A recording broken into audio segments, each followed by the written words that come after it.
So Paul alludes to the fact that when he was with them then, in about 51 AD, he passed on to them this formula or summary, if you like. And you find it in the 15th chapter of 1 Corinthians. And it begins by Paul saying, what I passed on to you as of first importance, what I received myself, I passed on to you as of first importance. And then he goes on to list in chronological order Jesus' death, his burial, then being raised on the third day, then appearing to Peter, the 12, 500 at once, and then James, and finally the appearance to Paul himself.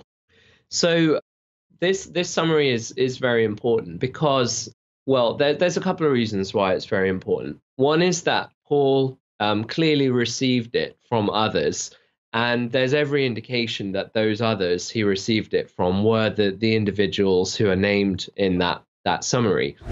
This is a rehash of the Gary Habermas video that I posted last week. First, you guys forgot the according with the scriptures here, which later you kind of use a variant of according to the scriptures. You say in accordance with the scriptures. Now, this seems to indicate that you're changing the intent of the text in order to match your conclusion that they are just saying that, oh, these real events comport with what the prophecy said. But that's not what Paul actually says. Saying according to the scriptures indicates that that's where he gets his information from.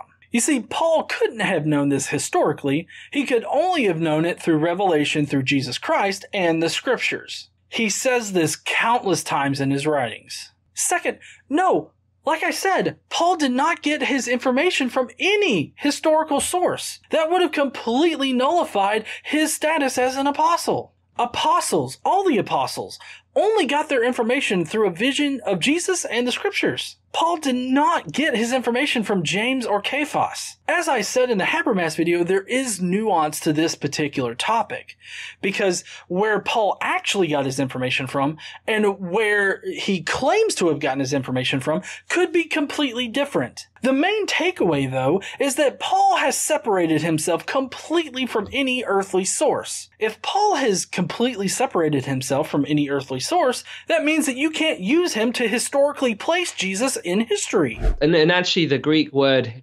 historeo is the verb that Paul actually uses in Galatians 1:18, and it means to sort of go on a fact-finding mission. So yeah, Paul would obviously have wanted to know what Peter and James knew, and so yeah, he had ample opportunity to check out this information from them. And so, yeah, this summary that we find in 1 Corinthians 15 is very significant, for one thing, because Paul got it from the witnesses themselves. No, this whole idea would completely destroy the point of Galatians 1. I mean, I have no idea why you guys are trying to retcon the Bible here. I mean, directly before that passage, Paul says that he didn't get his information from any person on earth. He only got it from Jesus and the scriptures. Paul, an apostle, not from men nor through man, but through Jesus Christ and God the Father who raised him from the dead. For I would have you know, brothers, that the gospel that was preached by me is not man's gospel. For I did not receive it from any man, nor was I taught it, but I received it through a revelation of Jesus Christ. Again, this is the same thing that Habermas does. They are reading information into the text that, one, simply isn't there, and that, two, is completely contradictory to Paul's message in general. Another thing is that Paul never mentions that anybody was an eyewitness to Jesus. He never uses the word disciple at all. What you're doing is taking information that didn't exist until 70 CE and then placing that in Paul's mouth, which was 20 years prior to that. I mean, anybody that could just read the text would know that you're blowing smoke up their ass. To be clear, I'm fine if you want to date the Pauline Creed to the early 30s. That is not my issue here. My only issue here is that it's theologically backwards to claim that Paul got his information from any human source. So he starts with Christ being crucified or killed according to the scriptures. And this is something that there's not a historian in the world who would doubt for a second. You see, the fact that you guys keep repeating this particular line in the Pauline Creed where it says according to the scriptures, and then you turn around and then you say that they weren't expecting this. So yeah, I think the fact that they rejected the idea of a resurrection, they rejected the idea that it would happen in the middle of history to one person. They rejected the idea that the Messiah would die.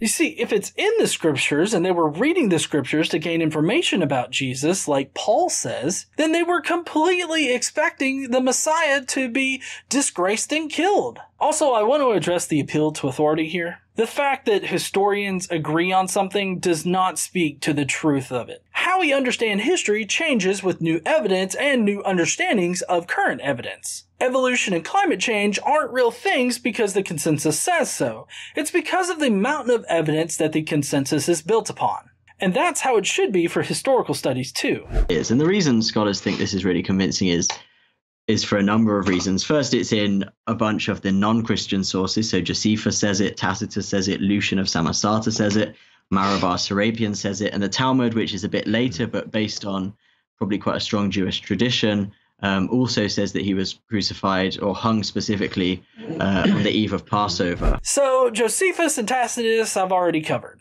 Lucian and Marabar Serapion only regurgitate common Christian beliefs of the 2nd century. And this comes from Robert Van Voorst, who is also a Christian scholar. I'm not exactly sure why the Talmud makes the list here. The Talmud does talk about a Jesus, but this particular Jesus has a number of differences between the Jesus of the Gospels.